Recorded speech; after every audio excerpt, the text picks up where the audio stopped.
ഞങ്ങൾ അവൻ്റെ കൂടെയാണ്, നിൻ്റെ കൂടെ അല്ല എന്നാണ് അതിനർത്ഥം. വല്ലപ്പോഴുമെങ്കിലും അവളോടൊപ്പം നിൽക്കണം, അവനോടൊപ്പം മാത്രമല്ല. ആരും സഹായിക്കാനില്ലാത്ത ഒരുപാട് മനുഷ്യരുണ്ട് ഈ ലോകത്ത്. അവരെ സഹായിക്കണം. അവരെ സഹായിക്കാൻ എൻ്റെ കയ്യിൽ എൻ്റെ എഴുത്തല്ലാതെ മറ്റൊന്നുമില്ല.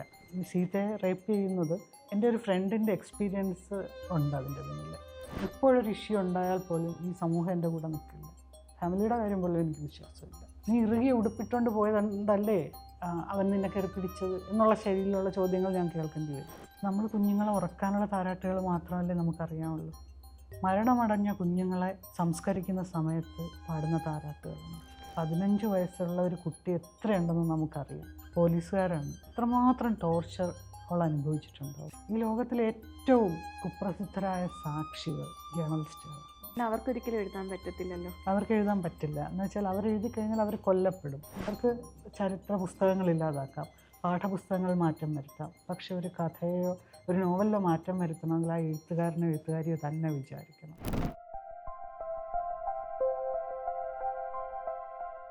നമസ്കാരം. ഒരു മലയാളി സ്പെയിനിലിരുന്ന് ടർക്കിയുടെ പൊളിറ്റിക്സിനെ കുറിച്ച് എഴുതുന്നു.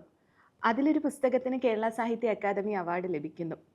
സിൻ, കുർബാൻ, റൂഹി തുടങ്ങി ഒരുപാട് പുസ്തകങ്ങളും ലേഖനങ്ങളും കഥകളും എഴുതിയ നമ്മുടെ പ്രിയപ്പെട്ട ഹരിത സാവിത്രിയാണ് കൂടെയുള്ളത്. സ്വാഗതം മാം.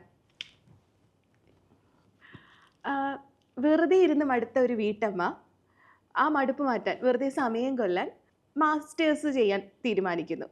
ഒരു യൂണിവേഴ്സിറ്റിയിൽ പോകുന്നു, മാസ്റ്റേഴ്സ് ചെയ്യുന്നു. അത് കഴിയുമ്പോൾ ആ യൂണിവേഴ്സിറ്റിയെ വിട്ടുപോകാനുള്ള മടി കാരണം PhD ചെയ്യാൻ തീരുമാനിക്കുന്നു. PhD ചെയ്യാൻ തുടങ്ങി കുറച്ച് കാലം കഴിഞ്ഞപ്പോൾ പെട്ടെന്നൊരു ദിവസം ആ ആള് പോയി ഹെഡിനോട് പറയുവാണ്, എനിക്ക് കുർദിസ്ഥാനിൽ പോകണം, എനിക്കൊരു ലെറ്റർ വേണം, റിസർച്ച് സ്റ്റുഡൻ്റ് ആണ്, റിസർച്ചിൻ്റെ ആവശ്യത്തിനാണ് വരുന്നത്, ഒരു ഉപദ്രവവും ഉണ്ടാക്കാതെ തിരിച്ചയക്കണമെന്ന്. പക്ഷേ അതുവരെ ഓക്കെ. ഈ ലെറ്റർ തന്നിട്ട് ആ ഹെഡ് പറയുന്നൊരു കാര്യമുണ്ട്, ദയവ് ചെയ്ത് ഒറ്റ പീസായിട്ട് തന്നെ തിരിച്ചു വരണം. എന്നിട്ടും പോവുകയാണ്. എന്തായിരുന്നു ഇത്രയും വലിയൊരു തീരുമാനം എടുക്കാനുള്ള ആ ഒരു തീരുമാനത്തിൻ്റെ പിന്നിലുള്ള റീസൺ എന്തായിരുന്നു? അത് ആ ചോദ്യത്തിൽ തന്നെ പകുതി ഉത്തരമുണ്ട്. വെറുതെ ഇരുന്ന് മടുത്ത വീട്ടമ്മ യൂണിവേഴ്സിറ്റിയിൽ ജോയിൻ ചെയ്യുന്നു, PG ചെയ്യുന്നു, അത് കഴിഞ്ഞിട്ട് PhDക്ക് ജോയിൻ ചെയ്യുന്നു, കുറേ വർഷങ്ങൾ യൂണിവേഴ്സിറ്റിയിൽ സ്പെൻഡ് ചെയ്യുന്നു. അത്രയും വർഷങ്ങൾ കൊണ്ട് ആ വെറുതെ ഇരുന്ന വീട്ടമ്മയ്ക്ക് ഉണ്ടായ ഗ്രോത്താണ് ഞാൻ എല്ലാ റിസ്ക്കും എടുത്തിട്ട് എനിക്ക് സോഷ്യൽ കമ്മിറ്റ്മെൻറ്റ്സ് ഉണ്ട്, അത് തിരിച്ചറിയുകയും അതിനുവേണ്ടി പ്രവർത്തിക്കാൻ ഇറങ്ങി പുറപ്പെടുകയും ചെയ്യുന്ന രീതിയിൽ ഒരു വിദ്യാർത്ഥിയെ എങ്ങനെ ആ യൂണിവേഴ്സിറ്റി പാകപ്പെടുത്തി എന്നതാണ് നമ്മൾ മനസ്സിലാക്കേണ്ടത്. അതിൽ നിന്ന് ഇപ്പോൾ അവിടെ നിന്ന് നമ്മൾ പോകുന്നു, ആ പറഞ്ഞ ഒരു ഒറ്റ സെൻറ്റൻസ് മാത്രമല്ല, അന്നത്തെ അവസ്ഥ അത്രയും റിസ്കി ആയിരുന്നു, മോശമായിരുന്നു. അപ്പോൾ ആ സെൻറ്റൻസിന് മുന്നേ, ആ പറയുന്നതിന് മുന്നേ മാം ഇതിലേക്ക് തീരുമാനിച്ചിറങ്ങിയില്ലേ, എനിക്ക് പോകണം, എന്ത് റിസ്ക് എടുത്തായാലും എനിക്ക് പോകണം എന്നൊരു തീരുമാനം എടുത്തില്ലേ? അപ്പം എങ്ങനെയാണ് ആ തീരുമാനം എടുത്തത്? അതായത് എൻ്റെ PhD അത് പഠിത്തം മാത്രമല്ല, കോളേജിൽ ഒതുങ്ങുന്നതല്ല എന്നൊരു ഇതിൽ നിന്നല്ലേ പോകുന്നത്? അതെ, നമ്മൾ എന്ന് വെച്ചാൽ ഞാൻ ജോലിക്ക് വേണ്ടിയിട്ടല്ല പഠിക്കാൻ അവിടെ പോയി ജോയിൻ ചെയ്തത്. എനിക്ക് ആദ്യത്തെ ലക്ഷ്യം സമയം കൊല്ലലായിരുന്നുവെങ്കിൽ പിന്നീടത് മാറി. യൂണിവേഴ്സിറ്റിയും അവിടുത്തെ അധ്യാപകരും എന്നിലുണ്ടാക്കിയ മാറ്റം ഞാൻ തന്നെ തിരിച്ചറിഞ്ഞു. എന്നുവെച്ചാൽ ഒരു സോഷ്യൽ കമ്മിറ്റ്മെൻ്റ് ഉണ്ടായി. ഞാൻ എൻ്റെ കുടുംബത്തോട് ചെയ്യേണ്ട കടമകളെല്ലാം ചെയ്തു. എൻ്റെ കുട്ടികൾ വലുതായി, അവർക്ക് സ്വന്തം കാലിൽ നിൽക്കാൻ പറ്റും, അമ്മ അടുത്തില്ലെങ്കിലും അവർക്ക് ഭക്ഷണം പാചകം ചെയ്യാൻ അറിയാം, അവർ സർവൈവ് ചെയ്യും. ഇനിയുള്ള എൻ്റെ ലൈഫെന്ന് പറയുന്നത് എനിക്ക് എന്തെങ്കിലും എൻ്റെ ജീവിതത്തിൽ ചെയ്യണം. അത് വെറുതെ ചെയ്താൽ പോരാ, അത് ഈ ലോകത്തിന് പ്രയോജനമുള്ള എന്തെങ്കിലും ചെയ്യണം. ലോകത്തിന് പ്രയോജനം എന്ന് പറയുമ്പോൾ ആരും സഹായിക്കാനില്ലാത്ത ഒരുപാട് മനുഷ്യരുണ്ട് ഈ ലോകത്ത്. അവരെ സഹായിക്കണം. അവരെ സഹായിക്കാൻ എൻ്റെ കയ്യിൽ എൻ്റെ എഴുത്തല്ലാതെ മറ്റൊന്നുമില്ല. പക്ഷെ ഞാൻ അങ്ങനെ സഹായിക്കാൻ ഇറങ്ങി പുറപ്പെടുമ്പോൾ അതൊരിക്കലും ഒരു വശത്ത് നിന്ന് ചിന്തിച്ചിട്ട് ആരുടെയും സൈഡ് പിടിച്ചിട്ടായിരിക്കരുത് എന്നെനിക്കുണ്ടായിരുന്നു. അത് കണ്ടു മനസ്സിലാക്കണമായിരുന്നു. എനിക്ക് വേണമെങ്കിൽ എൻ്റെ വീട്ടിലിരുന്ന് സിൻ എഴുതാമായിരുന്നു. പക്ഷെ അവിടെ എന്താ നടക്കുന്നത് എന്നെനിക്ക് കാണണമായിരുന്നു. ഞാൻ ഈ ഇൻ്റർനെറ്റിലും ന്യൂസിലും ഒക്കെ കാണുന്നത് അത് സത്യം തന്നെയാണോ എന്ന് എനിക്കറിയണം, മറ്റുള്ളവർ പറയുന്നതല്ല. മാം അവിടെ പോയി കണ്ടതിൽ മാമിനെ ഏറ്റവും കൂടുതൽ അഫക്റ്റ് ചെയ്ത അല്ലെങ്കിൽ മാമിലൊരു ട്രോമ ഉണ്ടാക്കിയ കാര്യം എന്താണ്?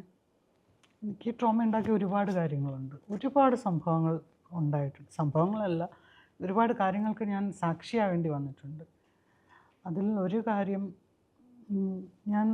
എനിക്ക് അവിടെ ചെന്ന് കുറച്ച് നാളുകൾക്കകം എനിക്ക് ധാരാളം സുഹൃത്തുക്കളുണ്ടായി. റംസാൻ സമയമായിരുന്നു. അവരെന്നെ വൈകുന്നേരം ഭക്ഷണം കഴിക്കാനൊക്കെ വിളിക്കും. അങ്ങനെ ഒരു ദിവസം ഭക്ഷണം കഴിക്കാൻ പോയി തിരിച്ചു വരേണ്ട സമയം നോക്കിയപ്പോൾ 10 മണിയായി രാത്രി. സംസാരിച്ചിരുന്ന സമയം പോകുന്നതെന്നറിയില്ല. നടന്ന് ഹോട്ടലിലേക്ക് പോകാമെന്ന് തീരുമാനിച്ചു. അങ്ങനെ നടന്നു വരുന്ന സമയത്ത് കുറച്ച് ദൂരമേ ഉള്ളൂ ഹോട്ടലിലേക്ക്. എനിക്ക് പെട്ടെന്ന് തോന്നി, ഞാനൊരു കുട്ടി വഴിയിലിരിക്കുന്നത് കണ്ടതുപോലെ, ഒരു നിഴൽ പോലെ കണ്ട്. എനിക്ക് കുട്ടികളുണ്ട്, എനിക്ക് അവരുടെ അടുത്ത് ഞാൻ ഒരുപാട് അറ്റാച്ച്ഡാണ്. അതുകൊണ്ട് തന്നെ കുട്ടികളുടെ കാര്യം വരുമ്പോൾ എനിക്ക് വല്ലാത്ത പ്രശ്നമാണത്. ഞാൻ തിരിച്ചോടിപ്പോയി, ഓടുകയായിരുന്നു ശരിക്കും. ആ ചെറിയ കുട്ടി അവിടെ ഒറ്റയ്ക്ക് ഇരിക്കുന്നു എന്നുള്ള ഒരു തോന്നൽ, അവിടെ ചെന്നപ്പോൾ എൻ്റെ തോന്നൽ ശരിയാണ്, ഒരു കുട്ടി അവിടെ ഇരിക്കുന്നുണ്ട്. അവൻ മുൻപിലൊരു വെയിറ്റ് നോക്കുന്ന ഒരു ചെറിയ മെഷീനൊക്കെ വെച്ചിട്ടിരിക്കുക, ഒരു സ്കെയിൽ വെച്ചിട്ടിരിക്കുകയാണ്. അവിടെയുള്ള സിറിയൻ അഭയാർത്ഥികളാണെങ്കിലും വളരെ പാവപ്പെട്ട കുർദുകളാണെങ്കിലും ഒരാളോടും ഭിക്ഷ യാചിക്കാറില്ല. ചെറിയ എന്തെങ്കിലും ജോലികൾ ചെയ്തിട്ട് എന്തെങ്കിലും വിൽക്കുകയോ, ചെറിയ നമ്മൾ ട്രെയിനിലൊക്കെ കൊണ്ടാണെന്ന് വിൽക്കുന്ന കാണാറില്ല, അതുപോലെ എന്തെങ്കിലും വിൽക്കുകയോ അല്ലെങ്കിൽ നമ്മുടെ വെയിറ്റ് നോക്കുകയോ കാർ തുടയ്ക്കുകയോ അങ്ങനെ എന്തെങ്കിലുമൊക്കെ ചെയ്തിട്ടാണ് അവർ പൈസ, അവർക്ക് നമ്മളെന്തെങ്കിലും കൊടുക്കുന്നു. അതുപോലെ ഈ കുട്ടി വെയിറ്റ് നോക്കാൻ, പക്ഷെ അത്രയും വിജനമായൊരു സ്ഥലത്ത് ഇരുട്ടാണ്, അവിടെ ലൈറ്റ് പോലും ഇല്ല. അപ്പം ഞാൻ ചെന്നിട്ട് എൻ്റെ വെയിറ്റ് നോക്കി. എന്തോ ഭാഗ്യത്തിന് എൻ്റെ കയ്യിൽ വലിയ ക്യാമറയൊന്നും ഇല്ല, ആരുടെയും ശ്രദ്ധ ആകർഷിക്കാതിരിക്കാനായിട്ട് അങ്ങനെയുള്ള കാര്യങ്ങൾ അവോയ്ഡ് ചെയ്യണമെന്ന് എനിക്ക് ഇൻസ്ട്രക്ഷൻസ് കിട്ടിയിരുന്നു. അങ്ങനെ ഞാൻ എൻ്റെ വെയിറ്റ് നോക്കി. എൻ്റെ ഫോണിലെ ക്യാമറ ഓൺ ചെയ്തിട്ടാണ് ഞാൻ വെയിറ്റ് നോക്കുന്നത്. എൻ്റെ ഭാഗ്യത്തിന് ഞാനത് ചെയ്തതെന്ന് വെച്ചാൽ എൻ്റെ കയ്യിൽ ഇപ്പോഴും ആ വിഷ്വലുണ്ട്. അപ്പോൾ അവൻ എന്നോട് എന്തോ ചോദിക്കുന്നുണ്ട് വളരെ അത്ഭുതത്തോടെ. ഞാൻ വെയിറ്റ് നോക്കിയിട്ട് അവന് എൻ്റെ കയ്യിലിരുന്ന്, എനിക്ക് പേടിയോ, ഞാൻ അപ്പോൾ തന്നെ ഒരു വല്ലാത്തൊരവസ്ഥയിലായി ഈ കുട്ടിയുടെ ഇത് കണ്ടിട്ട്. ഞാൻ കയ്യിലിരുന്ന പൈസ മുഴുവൻ എടുത്ത് അവൻ്റെ കയ്യിൽ കൊടുത്തു. അപ്പോൾ എനിക്ക് അവിടെ നിന്ന് പോകാൻ പറ്റുന്നില്ല. ഞാൻ വിചാരിച്ചു ഈ കുട്ടിയുടെ ബന്ധുക്കൾ ആരെങ്കിലും, ഉത്തരവാദിത്തമുള്ള ആരെങ്കിലും വരുന്നവരെ ഞാൻ ഇവിടെ തന്നെ നിൽക്കും.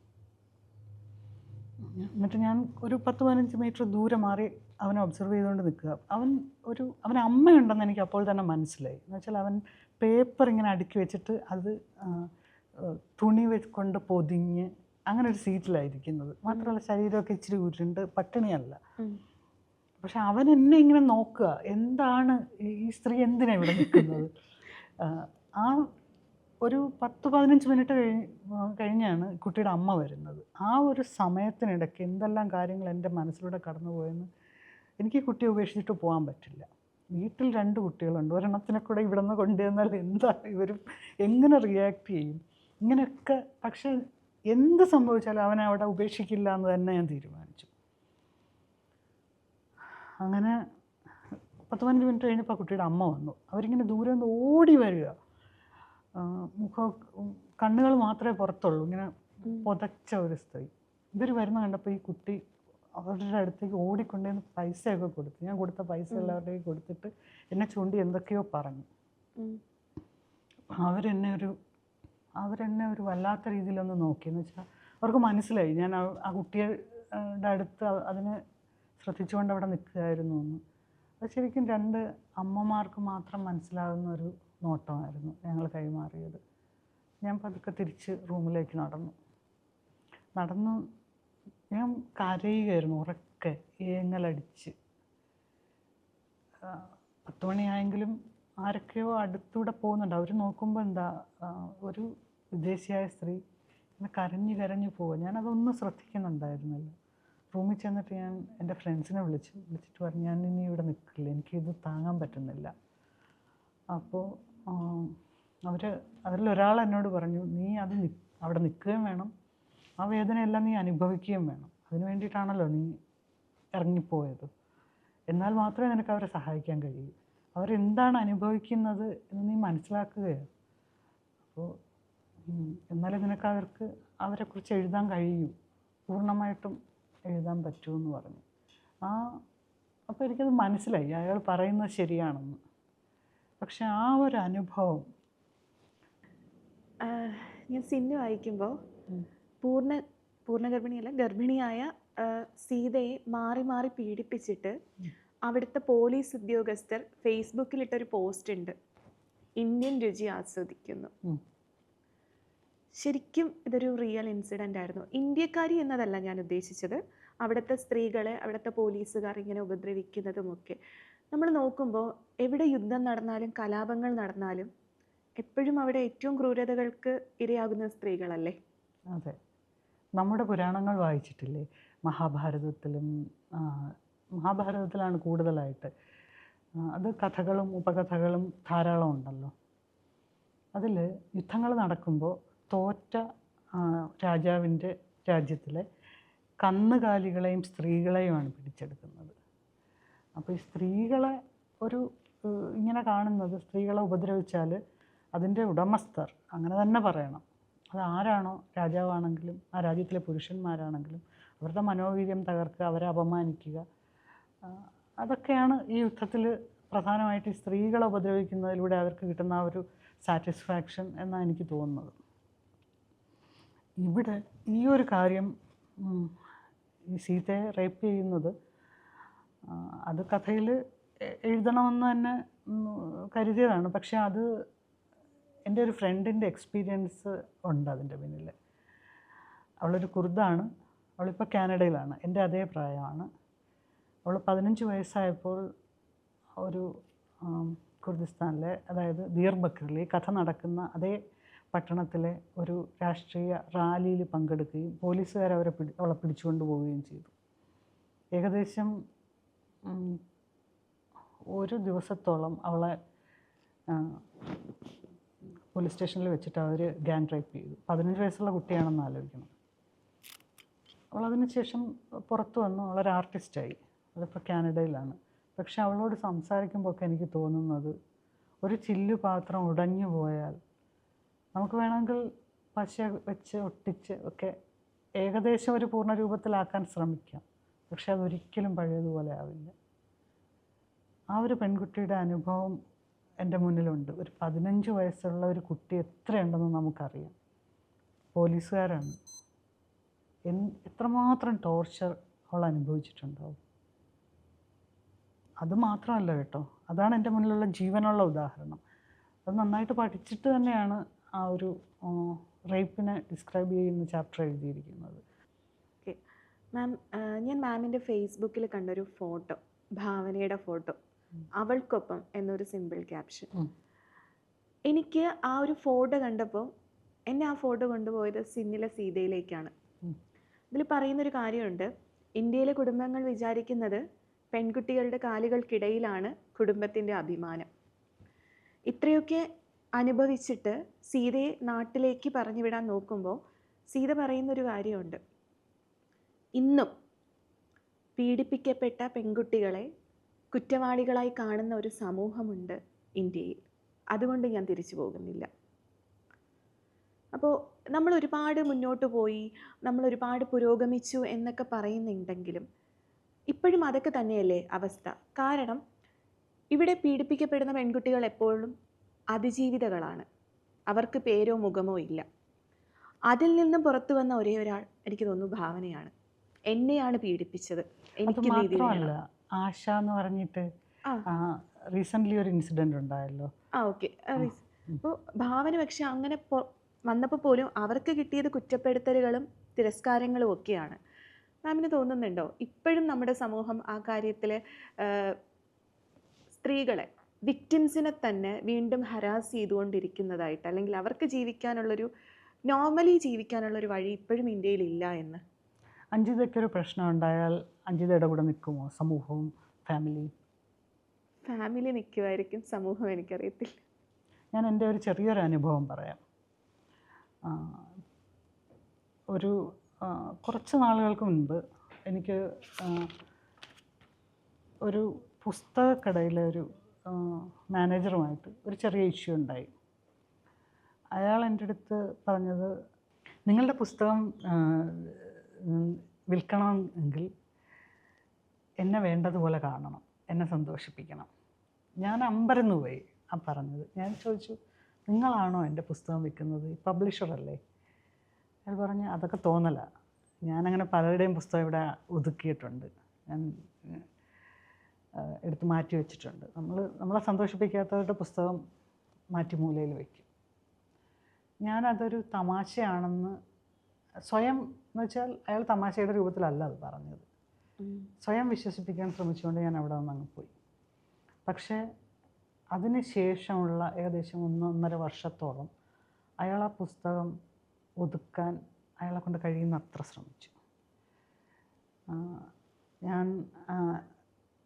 എനിക്ക് പരിചയമുള്ള പലരോടും അയാളവിടെ പുസ്തകം ഇല്ലെന്ന് പറഞ്ഞു, പുസ്തകം ഔട്ട് ഓഫ് സ്റ്റോക്ക് ആണെന്ന് പറഞ്ഞു. അതൊന്നും ആ പബ്ലിഷറുടെ രീതിയല്ല. ഒരു പുസ്തകം അവിടെ ഇല്ലെങ്കിൽ അവർ പറയും, അടുത്ത ദിവസം നിങ്ങൾക്ക് എത്തിച്ചു തരും. ഇയാൾ പുസ്തകം മേളകളിൽ പോകുമ്പോൾ അത് ഹൈഡ് ചെയ്ത് വെക്കുകയും, പിന്നീട് നമ്മൾ ആരെങ്കിലും പറഞ്ഞു മേളയിൽ പുസ്തകം ഇല്ല എന്ന് പറയുമ്പോൾ കംപ്ലൈൻറ്റ് പോയി എന്ന് കാണുമ്പോൾ എവിടെ നിന്നെങ്കിലും എടുത്തത് വെച്ചിട്ട് ഫോട്ടോ എടുത്ത് അയക്കുക. ഇതൊക്കെയാണ് പുള്ളിയുടെ രീതി. പക്ഷെ പുള്ളി എല്ലാവരോടും വളരെ നല്ല രീതിയിൽ പെരുമാറുന്ന ഒരാളാണ്. അങ്ങനെ ഞാൻ പരാതി പറയുന്നുണ്ട്. പക്ഷേ ഇദ്ദേഹത്തിൻ്റെ മേലധികാരികൾ, ഒരുപാട് നാളായിട്ട് അവിടെ ജോലി ചെയ്യുന്ന ആളാണ്, അയാൾ ഒരിക്കലും അങ്ങനെ ചെയ്യില്ല, ഇത് തോന്നലാണ്, ആരോ പ്രശ്നം ഉണ്ടാക്കാൻ വേണ്ടിയിട്ട് ശ്രമിക്കുകയാണ്, എന്നെ തെറ്റിദ്ധരിപ്പിക്കുകയാണ് എന്നൊക്കെയാണ് പറയുന്നത്. ഒരു ദിവസം അത് കൈയോടെ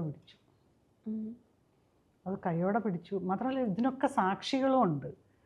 അവരൊക്കെ പറയാൻ തയ്യാറാണ്, ഞങ്ങളോട് ഇങ്ങനെ പറഞ്ഞു, ഈ പുസ്തകം ഹൈഡ് ചെയ്യാൻ ശ്രമിക്കുകയാണെന്ന് അവർക്ക് തന്നെ തോന്നുന്നുണ്ട്. ഒരു ദിവസം ഇയാൾ പുസ്തകം ഉള്ളിൽ വെച്ചിട്ട് 17 കോപ്പികൾ ഉള്ളിൽ വെച്ചിട്ട് അത് പുറത്തത് ഷെൽഫിൽ വെക്കാതെ നമ്മൾ പരാതി പറഞ്ഞപ്പോൾ ഉടനെ അത് ഉള്ളിൽ നിന്ന് എടുത്തുകൊണ്ട് വന്ന് മുന്നിൽ വെച്ചിട്ട് ഫോട്ടോ എടുത്ത് അയച്ചു. അത് ഭാഗ്യത്തിന് ഇത് എന്നോട് വിവരം അറിയിച്ച സ്ത്രീ പറഞ്ഞിരുന്നു. ഞാൻ അവിടെയൊക്കെ നോക്കിയതാണ്, അതിനടുത്തിരുന്ന പുസ്തകം ഞാൻ കയ്യിലെടുത്ത് മറിച്ച് നോക്കിയതും ആ സമയത്തൊന്നും ഈ പുസ്തകം അവിടെ ഉണ്ടായിരുന്നില്ല. അങ്ങനെ കൈയോടെ പിടിച്ചല്ലോ.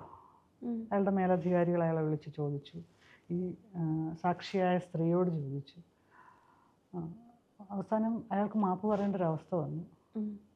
അയാൾ ആ തെറ്റുകളെല്ലാം ഏറ്റു പറഞ്ഞ് മാപ്പ് പറഞ്ഞ് വോയിസ് എൻ്റെ കയ്യിൽ ഇപ്പോഴും ഉണ്ട്. ആ വോയിസ് ഞാൻ താമസിക്കുന്ന സ്ഥലം, ഞാൻ തൃശ്ശൂരാണ് താമസിക്കുന്നത്, ഞാൻ അവിടെയുള്ള എനിക്ക് പരിചയമുള്ള പലർക്കും ഞാനത് അയച്ചു കൊടുത്തു. പക്ഷേ അത് കഴിഞ്ഞിട്ട് ഏകദേശം ഒരു മാസത്തോളം, അതായത് കുറച്ച് ഒരു ഗ്യാപ്പിന് ശേഷം അവിടെ ഒരു വാർഷികം വന്നു. ഈ സ്ഥാപനത്തിൻ്റെ ആ ബ്രാഞ്ചിൻ്റെ വാർഷികം വന്നപ്പോൾ ഒരു സാംസ്കാരിക നായകർ, എഴുത്തുകാർ എല്ലാം ഈ സ്ഥാപനത്തിന് ആശംസ അറിയിച്ചുകൊണ്ട് സോഷ്യൽ മീഡിയയിൽ പോസ്റ്റുകൾ ഇടാൻ തുടങ്ങി. പക്ഷേ ഈ സ്ഥാപനത്തിന് ആശംസ അറിയിക്കുന്നതിനപ്പുറം അവരുടെ ലക്ഷ്യം ഇയാളെ വെളുപ്പിക്കലായിരുന്നു. അവിടെ ചെല്ലുമ്പോൾ ഈ വ്യക്തിയെ കാണും, ഈ വ്യക്തി എല്ലാ പോസ്റ്റുകളിലും ഈ വ്യക്തി അവിടുത്തെ സെയിൽസ്മാനാണ്, ഈ വ്യക്തി വളരെ നല്ല രീതിയിൽ പെരുമാറുന്നു, ഞങ്ങൾക്ക് ബുക്കുകൾ എടുത്ത് എല്ലാ പോസ്റ്റുകളിലും ആരോ പറഞ്ഞെഴുതിപ്പിച്ചതുപോലെ ഇയാളുടെ സാന്നിധ്യം. അത് പക്ഷേ ഞങ്ങൾ അവൻ്റെ കൂടെയാണ്, നിൻ്റെ കൂടെ അല്ല എന്നാണ് അതിനർത്ഥം. അത് ഈയിടെ അത് എത്രമാത്രം സമൂഹത്തിൽ പുരുഷൻ്റെ കൂടെയാണ് ഇത്തരം വിഷയങ്ങളിൽ സമൂഹം നിൽക്കുന്നത് എന്നെനിക്ക് ഈയിടെ നടന്ന ഒരു ഇൻസിഡൻ്റ് കൊണ്ടും മനസ്സിലായി. എൻ്റെ ഒരു സുഹൃത്ത്, എനിക്ക് വളരെ ഇഷ്ടമുള്ളൊരു സ്ത്രീയാണ്, അവരൊരു കാര്യത്തിന് ആരെയും പ്രീതിപ്പെടുത്താനൊന്നും പോകുന്ന ഒരാളല്ല. അവരെന്നോട് ഈ ഇൻസിഡൻറ്റിനെ കുറിച്ച് സംസാരിച്ചപ്പോൾ അവർ പറഞ്ഞു, അയ്യോ എല്ലാവരും പറയുന്ന അവരോടൊക്കെ വളരെ നല്ല രീതിയിലാണ് അയാൾ പെരുമാറുന്നത്. അപ്പം ഞാൻ പറഞ്ഞു, അതുകൊണ്ട് അല്ല, അയാളത് തമാശയ്ക്ക് പറഞ്ഞതാണെന്ന് ഞാൻ ചോദിച്ചു. ആ വോയിസ് ഞാൻ അയച്ചു തന്നിരുന്നില്ലേ, ആ വോയിസ് കേട്ടതല്ലേ, ഞാൻ കുറ്റം ചെയ്തിട്ടുണ്ട്, ഞാൻ പുസ്തകം മാറ്റി വെച്ചിട്ടുണ്ട് എന്ന് അയാൾ കൺഫസ് ചെയ്യുന്ന വോയിസ് നിങ്ങൾ കേട്ടതല്ലേ? എന്നിട്ട് ഞാൻ അവരോട് പറയുകയും ചെയ്തു, വല്ലപ്പോഴുമെങ്കിലും അവളോടൊപ്പം നിൽക്കണം, അവനോടൊപ്പം മാത്രമല്ല. ഇതൊരു ചെറിയ ഉദാഹരണമാണ്. അപ്പോൾ സീരിയസ് ആയിട്ടുള്ള ഇഷ്യൂസ് വരുമ്പോൾ ഞാൻ 34 വയസ്സ് വരെ ഇന്ത്യയിലാണ് ജീവിച്ചത്. ഒരു പുരുഷാധിപത്യ സമൂഹത്തിൻ്റെ എല്ലാം അനുഭവിച്ചിട്ടാണ് ഞാൻ പുറത്തേക്ക് താമസിക്കാൻ തീരുമാനിച്ചത്, പുറത്തു പോയി താമസിക്കാൻ തീരുമാനിച്ചത്. അപ്പോൾ എനിക്കറിയാം ഇപ്പോഴൊരു ഇഷ്യൂ ഉണ്ടായാൽ പോലും ഈ സമൂഹം എൻ്റെ കൂടെ നിൽക്കില്ല. ഫാമിലിയുടെ കാര്യം പോലും എനിക്ക് വിശ്വാസമില്ല, ഇല്ല, നിൽക്കില്ല. അവരെന്നെയും നീയാണ് തെറ്റ് ചെയ്തത് എന്ന കണ്ണിലൂടെ നോക്കത്തുള്ളൂ.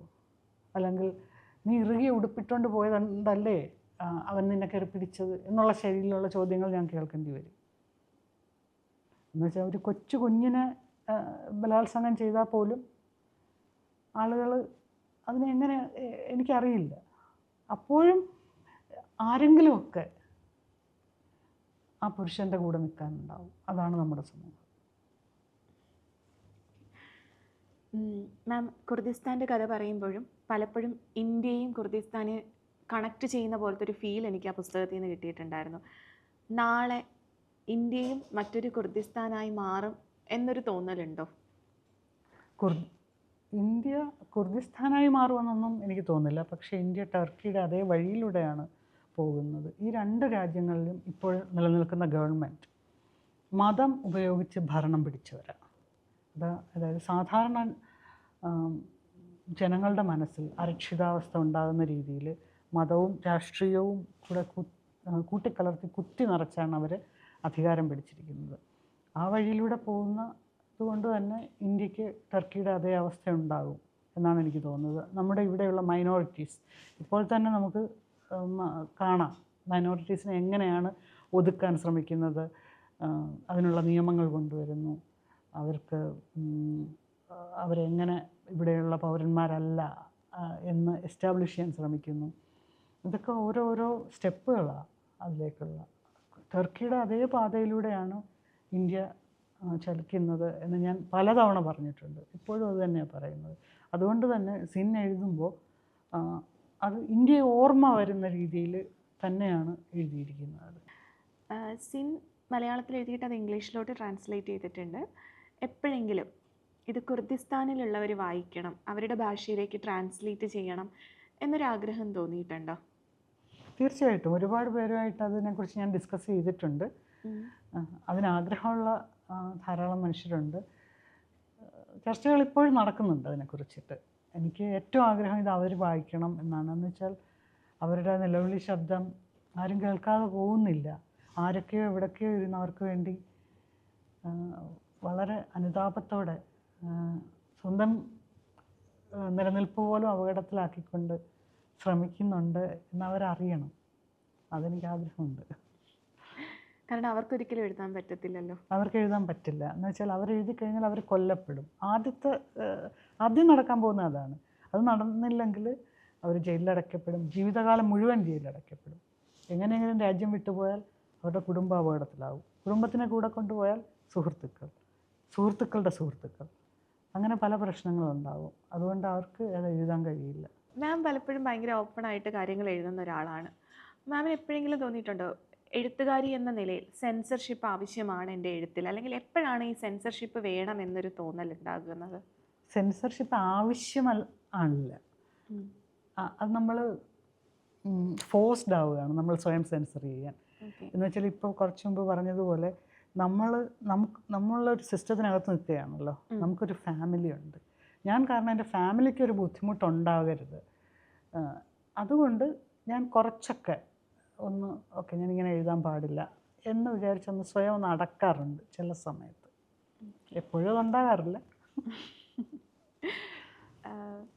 മാമിൻ്റെ ഫേസ്ബുക്കിൽ ഞാൻ ശ്രദ്ധിച്ച കുറച്ച് പോസ്റ്റുകളുണ്ട്. കുറച്ച് ആൾക്കാരുടെ ഫോട്ടോസ് ആൻഡ് നമ്പേഴ്സ്. ആ ഫോട്ടോയിലുള്ള പലരും ഇറാനിൽ മരണപ്പെട്ട കുഞ്ഞുങ്ങളും പാലസ്തീനിലൊക്കെ മരണപ്പെട്ട ജേർണലിസ്റ്റും ഒക്കെ ആയിരുന്നു. അപ്പോൾ അതിലൊരു കാര്യം എന്ന് പറയുന്നത്, നമ്മളെപ്പോഴും പലയിടത്തും മരണപ്പെടുന്നവരെ അറിയുന്നത് ഇറാനിലെ കലാപത്തിൽ അല്ലെങ്കിൽ യുദ്ധത്തിൽ 45 പേര് മരിച്ചു, 60 പേര് മരിച്ചു, 100 പേര് മരിച്ചു, അല്ലെങ്കിൽ ഇത്ര കുട്ടികൾ മരിച്ചു. പലപ്പോഴും മനുഷ്യർ വെറും നമ്പേഴ്സായി മാറുന്നു. അപ്പോൾ എനിക്ക് തോന്നിയത് മാം അവരിൽ ഓരോരുത്തരുടെയും ഫോട്ടോ ഇട്ടിട്ട് ചെറിയൊരു ക്യാപ്ഷൻ, അവരാരായിരുന്നു, എന്തായിരുന്നു.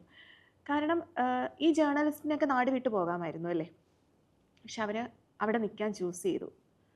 എന്നിട്ടും അവർ ജസ്റ്റ് നമ്പേഴ്സായി മാറുന്നു. അപ്പോൾ മാം എന്തുകൊണ്ടാണ് അവരെക്കുറിച്ച് ഞാൻ എഴുതണം? കാരണം അത് ഈസി അല്ലായിരുന്നു. ഇത്രയും ആൾക്കാരെക്കുറിച്ച് അന്വേഷിച്ചറിയുക എന്ന് പറയുന്നത് ഒട്ടും ഈസി അല്ലാത്തൊരു കാര്യമാണ്. എന്തായിരുന്നു അതിന് പിന്നിലുള്ളൊരു കാരണം? അത് പറഞ്ഞ ചോദ്യത്തിൽ തന്നെ ഉത്തരവുണ്ട്. അവർ നമ്പേഴ്സായിട്ട് ഒതുങ്ങേണ്ട മനുഷ്യരല്ല. അവർ നിരപരാധികളാണ്. ഇറാനിലെ കുഞ്ഞുങ്ങൾ ഹിജാബ് വിഷയവുമായി ബന്ധപ്പെട്ട് നടന്ന ആഭ്യന്തര കലാപത്തിൽ നിന്നാണ് ഞാനത് ആദ്യം തുടങ്ങുന്നത്.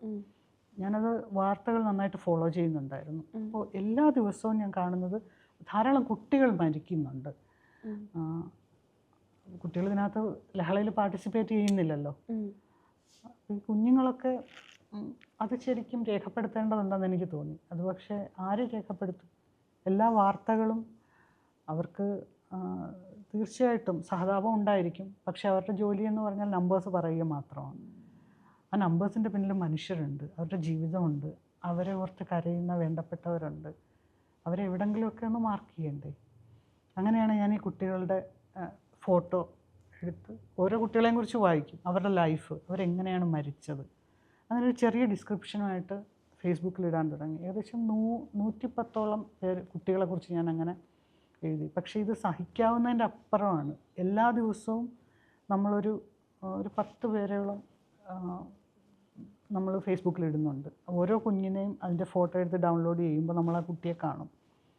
അതിനെക്കുറിച്ച് വായിക്കുമ്പോൾ അതിൻ്റെ ജീവിതം എന്താണെന്ന് കാണും, അതിൻ്റെ അമ്മ എങ്ങനെയാണ് കരഞ്ഞതെന്ന് കാണും, അതെങ്ങനെ മരിച്ചതെന്ന് കാണും. ഈ സമയത്താണ് ഞാൻ ആദ്യമായിട്ട് മനസ്സിലാക്കുന്നത്, കുട്ടികൾ മരിക്കുമ്പോൾ ആ സമയത്ത് പാടുന്ന താരാട്ടുകളുണ്ടെന്ന്. അതിനെക്കുറിച്ച് ഇമാജിൻ ചെയ്യാൻ പറ്റുമോ? നമ്മൾ കുഞ്ഞുങ്ങളെ ഉറക്കാനുള്ള താരാട്ടുകൾ മാത്രമല്ലേ നമുക്കറിയാവുള്ളൂ. മരണമടഞ്ഞ കുഞ്ഞുങ്ങളെ സംസ്കരിക്കുന്ന സമയത്ത് പാടുന്ന താരാട്ടുകളുണ്ട്. ഇത്തരം കാര്യങ്ങളൊക്കെ നമ്മൾ വെറും നമ്പേഴ്സ് മാത്രമായിട്ട് ഒതുക്കുന്നതിനകത്തൊരു നീതികേടില്ലേ? അങ്ങനെയാണ് അത് എഴുതാൻ തുടങ്ങിയത്. പക്ഷേ അത് ഒരു 110 ചെയ്തോടെ എൻ്റെ അവസ്ഥ ഭയങ്കര മോശമായി. എന്നുവെച്ചാൽ നമ്മൾ ഇതിലൂടെ കടന്നു പോവുകയാണ്, ഓരോ മരണത്തിലൂടെയും കടന്നു പോവുക, ഓരോ കുഞ്ഞിനെയും കാണുക. അങ്ങനെ അത് അവിടെ നിന്നു. പിന്നീട് ഞാനത് വീണ്ടും ചെയ്തത് പലസ്തീനിലെ വിഷയത്തിലാണ്. നമ്മുടെ മീഡിയ 100 ജേർണലിസ്റ്റുകൾ മരിച്ചു എന്ന് പറഞ്ഞിട്ട് വാർത്തകൾ അത് ഈ വിഷയത്തെക്കുറിച്ച് സംസാരിച്ചപ്പോൾ അവരിലൊരാളാണ് ഈ മരിക്കുന്നത്, അവരിൽ പെട്ടവരാണ് ഈ മരിക്കുന്നത്. അതങ്ങനെ 100 പേര് മരിച്ചു എന്ന് പറഞ്ഞിട്ട് അങ്ങനെ അങ്ങ് ഉപേക്ഷിക്കാൻ പറ്റില്ലല്ലോ. അവർക്ക് രക്ഷപ്പെടാമായിരുന്നു, അവരുടെ കുടുംബവുമായിട്ട് പുറത്തു പോകാമായിരുന്നു. അവരിൽ പലർക്കും, ചിലർ ആ ഒരു അവസ്ഥയിലായിരിക്കത്തില്ല, അത്രയും പ്രിവിലേജുള്ള മനുഷ്യരായിരിക്കത്തില്ല, പക്ഷേ മിക്കവാറും പേർക്ക് പുറത്തേക്ക് പോകാൻ പറ്റുന്നവരാണ്. അവരതിന് ശ്രമിക്കാതെ അവിടെ നിൽക്കാൻ തീരുമാനിച്ചു. ആ മരണം അവരറിഞ്ഞുകൊണ്ട് ഏറ്റുവാങ്ങിയതാണ്. ഈ ലോകത്തിലെ ഏറ്റവും കുപ്രസിദ്ധരായ സാക്ഷികൾ ജേർണലിസ്റ്റുകളാണ്. അതുകൊണ്ട് തന്നെ അവർ ടാർഗറ്റ് ചെയ്യപ്പെടും. അവരുടെ ആ ത്യാഗം മനസ്സിലാക്കാതെ 100 ജേർണലിസ്റ്റുകൾ മരിച്ചുവെന്ന് യാതൊരു വികാരവും ഇല്ലാതെ വാർത്തകൾ ഒരു ചെറിയ വരിയായി ഒതുങ്ങിപ്പോകുമ്പോൾ എനിക്കത് വലിയ വിഷമം ഉണ്ടാക്കി. മാം, ഒരു നിരൂപകൻ ഒരിക്കൽ പറഞ്ഞിരുന്നു, ആനന്ദ വിജയനുമൊക്കെ വേറെ നാടുകളുടെയും രാജ്യങ്ങളുടെയൊക്കെ കഥ പറയുന്നു, എന്നാൽ ഇന്ന് ചിലർ ഭയങ്കര സാഹസികമായി ടർക്കിയിൽ പോകുന്നു, ബെൽജിയത്തിൽ പോകുന്നു. ഓക്കെ, എന്നാൽ രണ്ടുപേരിരുന്ന് സംസാരിക്കുമ്പോൾ നീ ടർക്കിയിൽ പോകും, നീ ടർക്കിയുടെ കഥ എഴുത്, ഞാൻ ബെൽജിയത്തിൻ്റെ കഥ എഴുതാം. ഇങ്ങനെ പരിഹാസ രൂപേണ ഒരു നിരൂപകൻ പറഞ്ഞൊരു കാര്യമുണ്ട്. മാം അത് കേട്ടിട്ടുണ്ടാവും എന്നാണ് എനിക്ക് തോന്നുന്നത്. മാമും മറ്റൊരു രാജ്യത്ത് പോയി അവിടുത്തെ പ്രശ്നങ്ങൾ അല്ലെങ്കിൽ അവർ നേരിടുന്ന ക്രൂരതകൾ കണ്ട് എഴുതിയ ഒരാളാണ്. അപ്പം ഈ ഒരു പരിഹാസത്തെ എങ്ങനെ അതിനെക്കുറിച്ച് എന്താ മാമിൻ്റെ അഭിപ്രായം? ഒന്നാമത്തെ കാര്യം, ഞാൻ മലയാളത്തിൽ എഴുതുന്നതെന്ന് വെച്ചിട്ട് ഞാൻ കേരളത്തിലെ കാര്യങ്ങൾ മാത്രമേ എഴുതുകയുള്ളൂ എന്ന് ആർക്കും വാക്ക് കൊടുത്തിട്ടില്ല. എൻ്റെ ജീവിതം ഒരുപാട് വർഷങ്ങൾക്ക് മുൻപ് തന്നെ പുറത്തേക്ക് പറിച്ചു നട്ട ഒരാളാണ് ഞാൻ വിവിധ രാജ്യങ്ങളിൽ എൻ്റെ ഭർത്താവിൻ്റെ ജോലിയുമായിട്ട് ബന്ധപ്പെട്ട് താമസിച്ചിട്ടുണ്ട്. അതുകൊണ്ട് തന്നെ എൻ്റെ നാട് കേരളമാണ് എന്നൊരിക്കലും ഞാൻ വിശ്വസിക്കുന്നില്ല. നമ്മുടെ ഹൃദയം എവിടെയാണോ അതാണ് നമ്മുടെ നാട്. ആ അർത്ഥത്തിൽ നോക്കിയാൽ ഞാനൊരു പലസ്തീനിയാണ്, ഞാനൊരു കുർദാണ്, ഞാൻ സ്പാനിഷാണ്, ഞാൻ മലയാളിയുമാണ്. ഞാൻ മലയാളത്തിൽ മാത്രമേ, മലയാളികളായ കഥാപാത്രങ്ങളെക്കുറിച്ച് മാത്രമേ എഴുതാൻ പാടുള്ളൂ എന്ന് പറയാൻ മാത്രം ഇവിടെ ഒരാളും വളർന്നിട്ടില്ല. ഇതൊരു കാര്യം. അത് അദ്ദേഹത്തിൻ്റെ അറിവില്ലായ്മയാണെന്ന് മാത്രമേ ഞാൻ പറയൂ. എന്നുവെച്ചാൽ നമ്മൾ സാഹിത്യത്തിന് അങ്ങനെ അതിരുകൾ കെട്ടാൻ അദ്ദേഹം ആരാണ്? അതേ ചെയ്യാവുള്ളൂ എന്ന് പറയാൻ അദ്ദേഹം ആരാ? ഒരാളോട് നീ ഇന്ന വിഷയം മാത്രമേ എഴുതാമുള്ളൂ, അങ്ങനെ എഴുതുന്ന ഒരാളിനെ പരിഹസിക്കുക, വിമർശിക്കുക, മദ്യപാന സദസ്സുകളിൽ ഇതിനെക്കുറിച്ച് വളരെ പുച്ഛത്തോടെ സംസാരിക്കുക, അതൊക്കെ വളരെ മോശമായ കാര്യമാണ്. പക്ഷേ ഇതിൻ്റെ പിന്നെ മറ്റു കാര്യങ്ങളുണ്ട്. ഇതിൻ്റെ പിന്നിൽ സാഹിത്യത്തിൽ നിലനിൽക്കുന്ന ഒരു പവർ സ്ട്രക്ചറിനെ തകർക്കാൻ ശ്രമിക്കുന്ന ഒരു സ്ത്രീയോടുള്ള വെറുപ്പാണെന്നാണ് എനിക്ക് തോന്നുന്നത്. ഇതിൻ്റെയൊക്കെ പിന്നിൽ മറ്റ് താല്പര്യങ്ങളുണ്ട്. ഇത്തരം നിരൂപകർ അവരവരുടെ ജോലി കുറച്ചുകൂടെ ഭംഗിയായിട്ട് ചെയ്താൽ അവർ ഈ ബയസ്ഡ് ആവാതെ പ്രിജുഡിസുകൾ ഉപേക്ഷിച്ചിട്ട് കുറച്ചുകൂടെ ഭംഗിയായിട്ട് ചെയ്താൽ മലയാള സാഹിത്യത്തിന് അത് ഒരുപാട് പ്രയോജനം ചെയ്യും. പക്ഷേ ഇവരൊക്കെ 5 മിനിറ്റ് സംസാരിച്ചാൽ 5 പ്രാവശ്യം ജാതി പറയുന്ന മനുഷ്യർ, സ്ത്രീ വിരുദ്ധത പറയുന്ന മനുഷ്യർ, കൂടെ ജോലി ചെയ്ത സ്ത്രീകൾക്ക് അവരെക്കുറിച്ചൊക്കെ ഭയത്തോടെയും വെറുപ്പോടെയും അല്ലാതെ സംസാരിക്കാൻ കഴിയാത്ത മനുഷ്യർ, അവരൊക്കെയാണ് ഇത്തരം വളരെ ചീപ്പായിട്ടുള്ള കാരണങ്ങൾ പറഞ്ഞ് എന്നെയും എൻ്റെ പുസ്തകത്തെയും എതിർക്കുന്നത്.